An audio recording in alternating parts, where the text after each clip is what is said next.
Hello friends, if you are new, subscribe to this channel and press the bell button so much more. Thank you. अस्सलाम वालेकुम रहमतुल्लाहि व बरकातुहू। दोस्तों कैसे, उम्मीद करता हूँ सब ठीक ठाक होंगे। इस्लामिक न्यूज़ फॉर में खुश आमदीद है। दोस्तों ये दर्द नाफ या धर्न के लिए अमल है। लेकिन बाद औक़ात हमारी नाफ टल जाती है, धर्न पड़ जाती है, पेट में दर्द होता है नाफ की वजह से। तो उसमें एक तो मालिश होती है, यानी पेट को मला जाता है, और दूसरे नंबर पर अगर उससे ना हो तो फिर ये तवीज़ कलाम असर करते हैं। और आपने करना ये दो अमल मैं आपको बता दूं, एक तवीज़ वाला और एक ये जो है कुरान पाक, ये भी तवीज़ ही है समझ ले, एक वो दूसरा है, एक ये।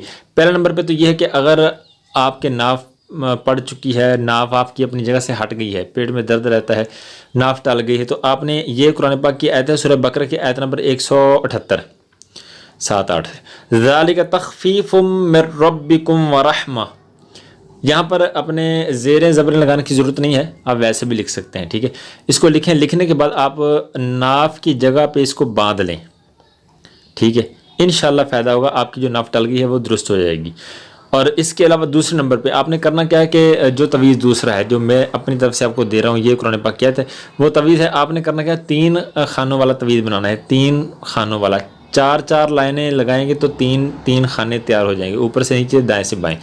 3 खानों वाला तवीज़ लें और इस पे किसी भी सफ़ेद कागज़ पे, साफ़ कागज़ पे काली पेंसिल के साथ बावजू होकर कोशिश करें ये आप लिख लें, चाहे इसका प्रिंट निकलवा लेना। लिखने के बाद यहाँ या अल्लाह या रहमान, सबसे एक खाने के अंदर या अल्लाह या रहमान लिखें, फिर दूसरे में लिखें, फिर तीसरे में लिखें, फिर चौथे खाने के अंदर लिखें, फिर 5वें, 6ठे, 7वें और 8, ये 9 खाने टोटल हैं। 8 खानों में आपने इर्दा गिर्द या अल्लाह या रहमान इस तरह से लिख देना। लिखने के बाद जो दरमियान वाला खाना है वो खाली छोड़ देना है, उसमें आपने या अल्लाह या रहमान नहीं लिखना।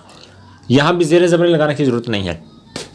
या अल्लाह या रहमान सारे खानों के अंदर दाएँ बाएँ ऊपर नीचे लिखने, दरमियान वाला खाना जो है वो खाली छोड़ दें, और उस पर आपने लिखना है मरीज़ का नाम, जिसकी नाफ टल गई है, धर्न पड़ गई है, उसका आपने उस पर नाम लिखना है, जो भी नाम है। जैसे मिसाल के तौर पे यहाँ पे अब्दुल मजीद ये एक नाम है ना, तो अब्दुल मजीद इस तरह से यहाँ पे लिख लें। लिखने के बाद आपने इसको, ये आपका तवीज़ तैयार है, आपने इसको इस तवीज़ को अपने बाजू पे बांध लेना है। ये नाफ पे बांधना नहीं है, बल्कि ये अपने सीधे बाजू पे बांध लेना है, आर्जी तौर पे। ये लगातार नहीं बांधना, ये 1-2 दिन 4 दिन बांध लें, जब आपका पेट सही हो जाएगा तो फिर उतार दें। किसी भी कागज़, किसी भी सफ़ेद कागज़ पे किसी भी काली मार्कर पेंसिल से लिख लें। लिखने के बाद इसको आप बांध लें सीधे बाजू पे, और इंशाअल्लाह अज़ीज़ आपकी जो नाफ टल गई है, पेट के अंदर दर्द है या आपकी धर्न पड़ गई है, इंशाअल्लाह वो दुरुस्त हो जाएगी। और अल्लाह पाक ने चाहा तो इंशाअल्लाह इसके और भी फ़ायदा आपको जो है वो नज़र आएंगे इंशाअल्लाह अज़ीज़। जब आपकी नाफ वो दुरुस्त हो जाए काम, तो फिर आप इस तवीज़ को उतार के बहा दें, चाहे वो जो है जहाँ पर कुरान पाक रखे जाते हैं या वहाँ पर आप इसको रख सकते हैं, कोई मसला नहीं।